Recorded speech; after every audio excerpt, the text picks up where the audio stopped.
Méditation de la communauté des disciples du Christ vivant en ce vendredi de la 3e semaine du temps ordinaire, année liturgique A. Évangile de Jésus-Christ selon saint Marc, au chapitre 4, les versets 26 à 34. En ce temps-là, Jésus disait aux foules, « Il en est du règne de Dieu comme d'un homme qui jette en terre la semence. Nuit et jour, qu'il dorme ou qu'il se lève, la semence germe et grandit. Il ne sait comment.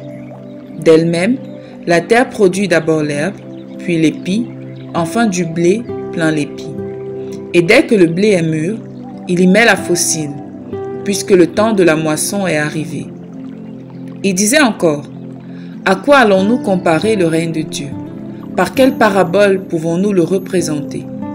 Il est comme une graine de moutarde, quand on la sème en terre, elle est la plus petite de toutes les semences.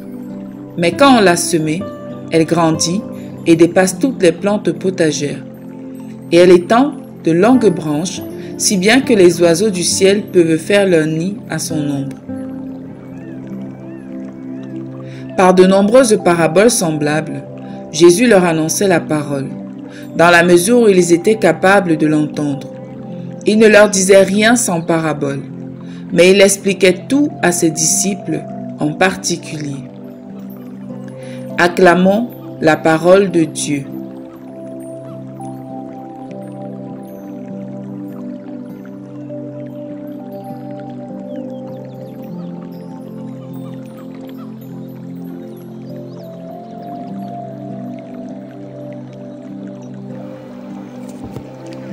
Méditation.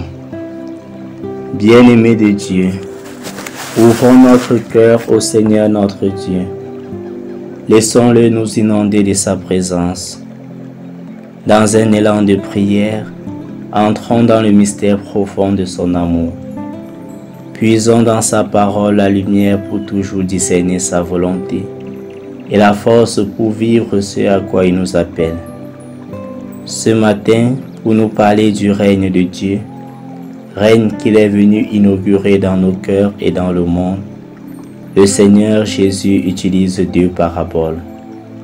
La parabole du grain qui pousse seul et celle de la graine de moutarde. Tout paraît si simple dans ces paraboles.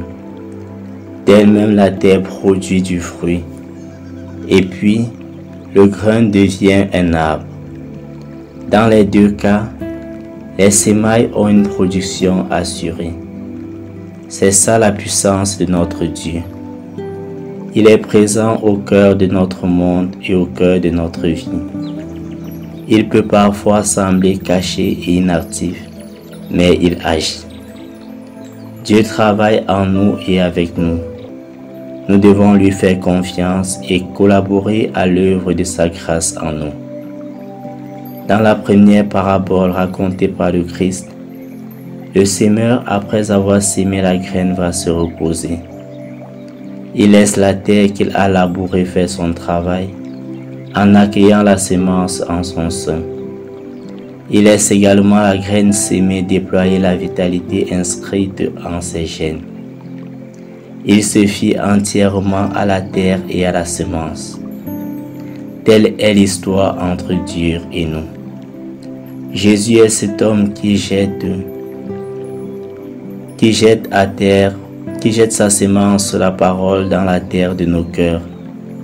La graine évangélique sémée en chaque être humain possède en elle les forces nécessaires pour se développer et pour porter du fruit. Cependant, les dispositions du cœur qui accueillent la parole ne sont pas à négliger. La parole de Dieu ne peut transformer en profondeur que le cœur qui accepte de la recevoir. Si nous faisons confiance à Dieu, si nous accueillons sa parole dans un cœur pauvre et généreux, alors il réalisera pour nous des prouesses inimaginables. L'élément essentiel de la parabole de la graine de moutarde est en effet la disproportion évidente entre l'état originel de la graine, la plus petite de toutes les semences, et son état final. Elle devient un grand arbre si bien que les oiseaux du ciel viennent y faire leur nid. Telle est l'œuvre accomplie par le Seigneur dans la vie de ceux et celles qui croient en lui. Il nous transforme, nous élève et nous conduit à la maturité parfaite de notre foi. Et cette maturité est en effet visible dans nos œuvres de service et de charité, d'aimabilité et de générosité, de sacrifice pour les autres, de prière constante, de pardon et de compréhension, d'efforts pour grandir en vertu. Bien-aimés de Dieu, la grande leçon de ces paraboles est que le Seigneur agit dans le silence. Nous sommes également invités à imiter la manière d'agir de Dieu. Dans notre monde, les disciples de Jésus ne font pas de bruit. Ils vivent simplement leur foi au quotidien, découvrant les besoins de ceux qui les entourent et essayant de répondre selon leurs possibilités. La vie donnée dans le silence de tant d'hommes et de femmes qui aujourd'hui se vouent au service de leurs frères et sœurs est cette petite semence du royaume qui devient le lieu où les plus faibles et démunis peuvent trouver abri, refuge, amour, réconfort et bonheur. Prions. Seigneur Jésus, tu es là au cœur de ma vie et c'est toi qui me fais vivre. Même lorsque je traverse la nuit de la souffrance, de la maladie, des difficultés et du doute, tu ne m'abandonnes pas. Augmente ma foi et apprends-moi à ne compter que sur toi.